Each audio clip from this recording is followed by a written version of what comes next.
दोस्तों आज की इस वीडियो में हम बात करने वाले उस्मान सीजन 4 एपिसोड 207 के बारे में। दोस्तों ये आगे की एपिसोड की अपडेट रहेगी। दोस्तों ये रिएक्शन वीडियो रहेगा। ओरिजिनल वीडियो का लिंक आपको डिस्क्रिप्शन में मिल जाएगा। दोस्तों तो चलो वीडियो स्टार्ट करते हैं। वीडियो बहुत ही जबरदस्त, बहुत ही फारू वीडियो है। दोस्तों चलो वीडियो स्टार्ट करते हैं।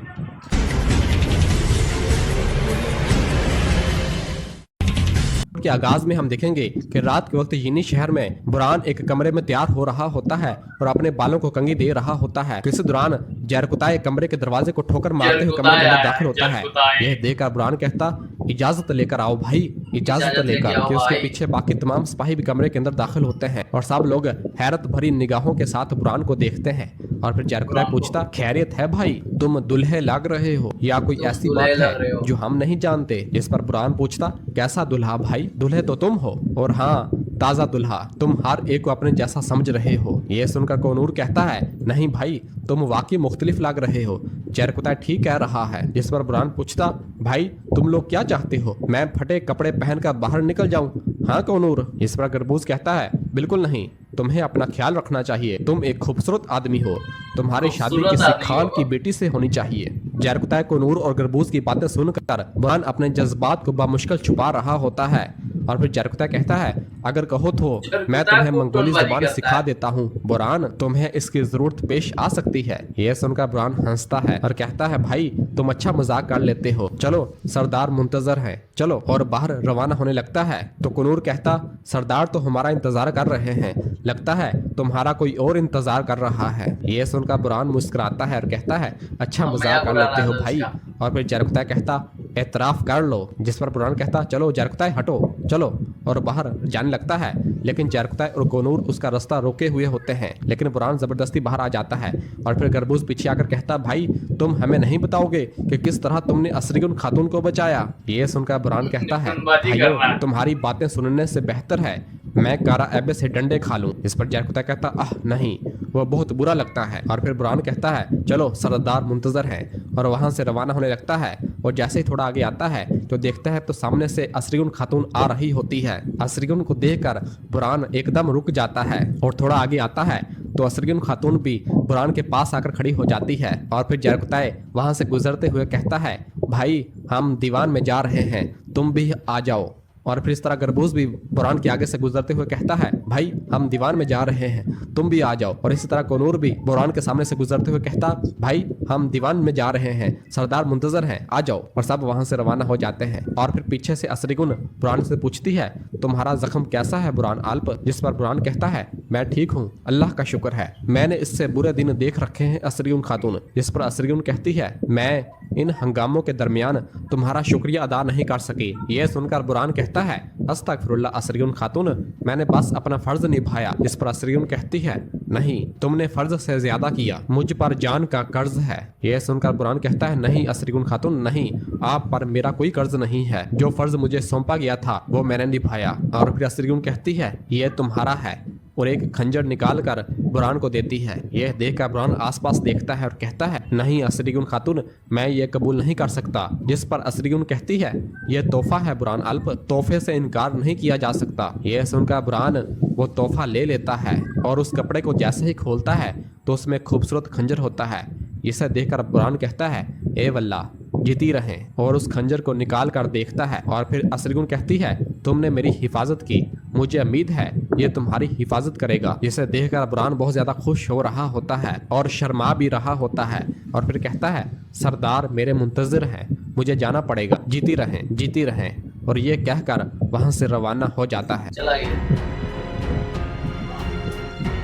और फिर दूसरी जानब कस्तंतिनिया दिखाया जाता है, जहां पर तैकफूर वालंस पहुंच चुका होता है और एक गिरजाघर में इबादत कर रहा होता है और दुआ कर रहा होता है, मैं खानदान का सबसे छोटा वालंस लियोन हूँ, मैं मजालून पैदा हुआ था और मजालून बनकर लड़ता रहा। मेरे खानदान ने बड़ी फौजों का मुकाबला किया और नाकाबिले तस्खीर फौजों को शिकस्त दी। ये सब आपके लिए हुआ अजीम ईसा। उन्होंने मुझ पर तनकीद की, उन्होंने मजालून को तबाह किया और मुझे तैकफूर वालंस बनाकर रख दिया। और इस दौरान वालंस की आंखों से आंसू भी आ रहे होते हैं।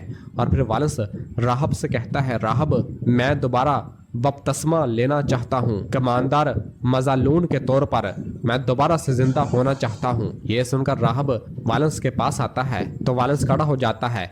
राहब पूछता, क्या तुम ईसा को अपने रब और निजाते दहिंदा मानते हो? तो वालेंस कहता है, जी।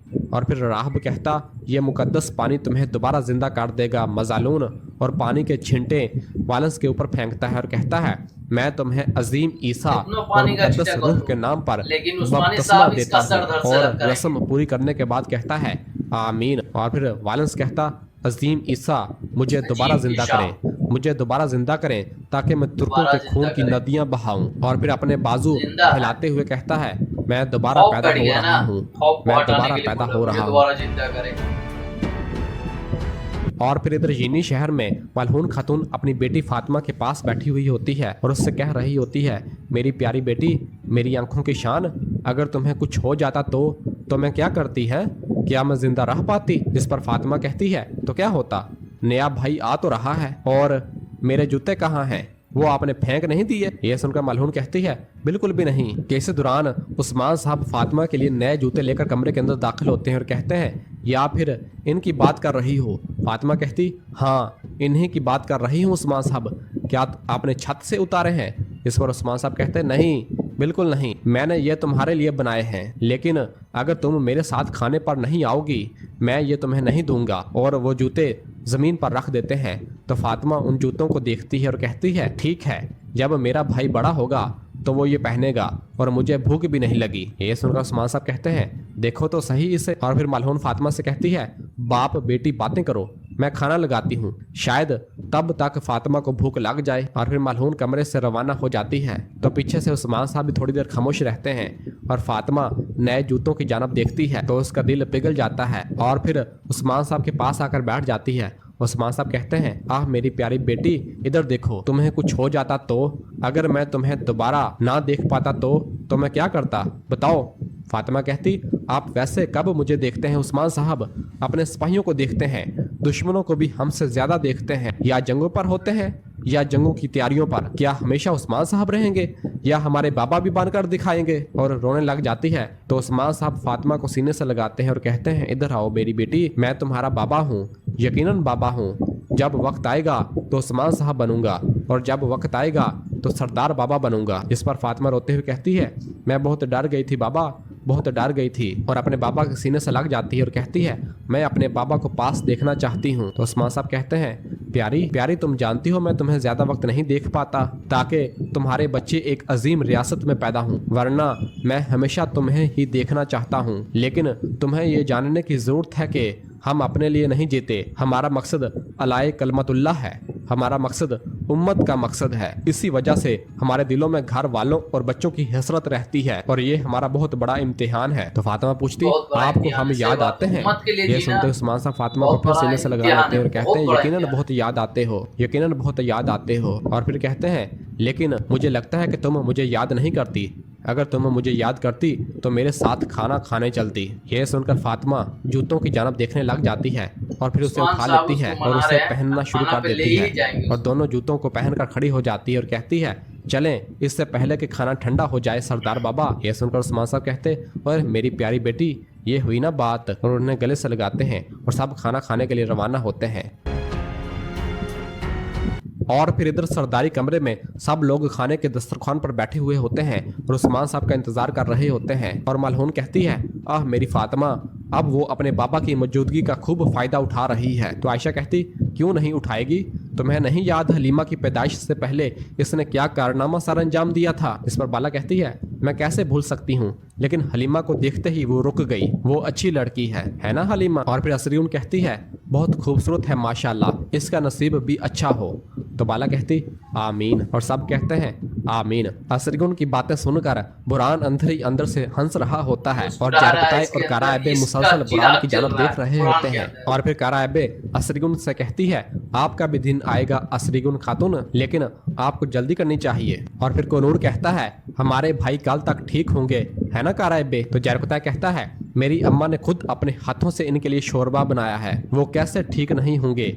मेरी अम्मा के हाथों में शिफा है। ये सुनकर काराएबे कहती है, आह पागल लड़के आह, तुम्हारे अल्फाज की क्या ही बात है, तुमसे टक्कर लेना मुश्किल है। और फिर बुरहान मुश्किल है, कहता, ठीक कहा जरकुता है। गाराबे, मेरा भाई स्याह घोड़े की तरह है। ये सुनकर उलगन कहती है, वो स्याह हो सकता है लेकिन इसका दिल बहुत बड़ा है। ये सुनकर बुरहान की बोलती बंद हो जाती है और जरकुता बहुत खुश तारीफ होता कर है। रहा और था फिर बुरहान गरबूज का। कहता है, इसे छोड़ दो भाई, वो अभी अभी दुल्हा बना है, और हंसने लग जाता है। दोस्तों यहीं पे 207 एपिसोड खत्म होता है। दोस्तों आगे की एपिसोड मेरे चैनल पे मिलता रहेगा। दोस्तों इस वीडियो का ओरिजिनल लिंक आपको डिस्क्रिप्शन में मिल जाएगा। दोस्तों चैनल को सब्सक्राइब करें, लाइक करें, शेयर करें, कमेंट में बताएं आपको वीडियो कैसा लगा। दोस्तों फिर मिलते हैं नेक्स्ट एपिसोड के साथ। दोस्तों आज के लिए दोस्तों बस इतना ही। अल्लाह हाफिज।